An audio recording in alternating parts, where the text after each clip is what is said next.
कळमनुरी विधानसभेचे आमदार संतोष बांगर यांच्या नेतृत्वामध्ये दरवर्षी कावड यात्रा निघते आणि याही वर्षी याच कावड यात्रा निघणार आणि याच कावड यात्रेच्या अनुषंगानं आज आमदार संतोष बांगर यांनी मतदारसंघातील सर्व तालुका प्रमुख असतील त्याचबरोबर जिल्हा प्रमुख यांची सगळ्यांची जी आहे ते बैठक पार पडली। कसं आहे कावडीचं नियोजन?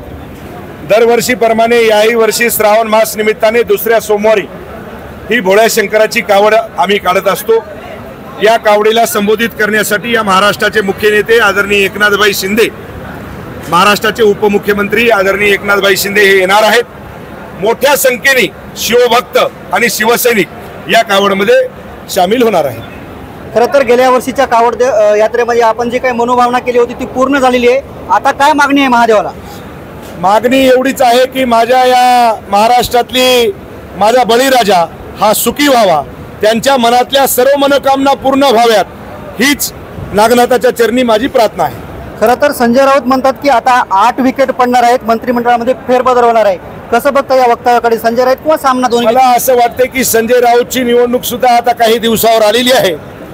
तू तुझी विकेट वाचू शकतो का हे मला वाटतं संजय राऊतनं बघावं, कारण की यावेळेस सन्माननीय महाराष्ट्राचे उपमुख्यमंत्री एकनाथभाई शिंदे यांच्या आशीर्वादाने हा संजय राऊत त्या ठिकाणी निवडून आला होता।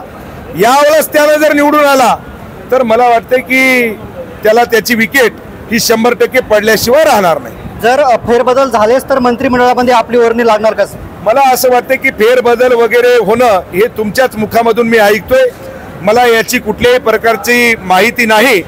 पण जर फेरबदल जर होत असेल तर मला वाटतं हे निर्णय सन्माननीय मुख्यमंत्री आणि उपमुख्यमंत्री घेतील। जर फेरबदल झालाच तर तुम्हाला मंत्रिपद कुठलं आवडेल?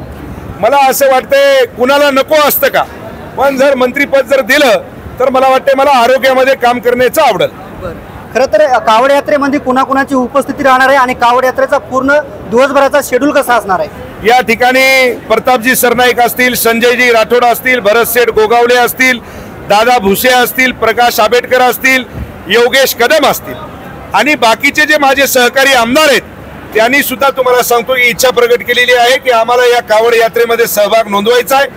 ते तर सोडून द्या, पण जे विरोधामध्ये निवडून आलेले जे काही आमदार आहेत, जे माझे मित्र आहेत, ते सुद्धा मला अधिवेशनाच्या काळामध्ये सांगितलं की संतोषराव आम्हाला सुद्धा तुम्ही निमंत्रण द्या का नका द्या, पण आम्ही तुमच्या कावडमध्ये सहभाग नोंदवणार आहोत आणि आम्ही त्या महादेवाचं दर्शन घेणार आहोत। खरं तर दादा एक कृषी मंत्री माणिकराव कोकाटे यांचा याचा व्हिडिओ व्हायरल होतो, राज्यभर खळबळ उडाली आहे आणि तो व्हिडिओ जो आहे तो रमी खेळतानाचा आहे, खरंच एक कितपत योग्य आहे? मला वाटते माणिकराव कोकाटेचा जो व्हिडिओ आपण दाखवताय तो चुकीचा व्हिडिओ आहे। कुठल्याही प्रकारची रमी खेळताना ते नाहीत, जे काही तुम्हाला सांगतो त्या स्क्रीनवर दिसल्या जातं ते चुकीचे आहे। क्रॉप करून तुम्हाला सांगतो ते दाखवल्या जातं।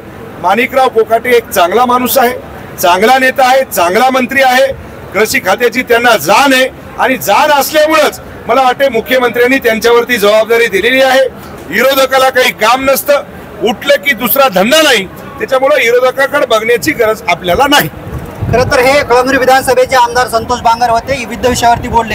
येणाऱ्या 4 तारखेला म्हणजेच श्रावण महिन्याच्या दुसऱ्या सोमवारी आमदार बांगर यांच्या नेतृत्वामध्ये जे आहे ते कावड यात्रा निघणार आणि या कावड यात्रेला राज्याचे उपमुख्यमंत्री एकनाथ शिंदे उपस्थित राहणार असल्याचं त्यांनी सांगितलं आहे। कॅमेरामॅन ज्ञानेश्वर वानखेडेसह मी रमेश चेंडके, TV9 मराठी, हिंगोली।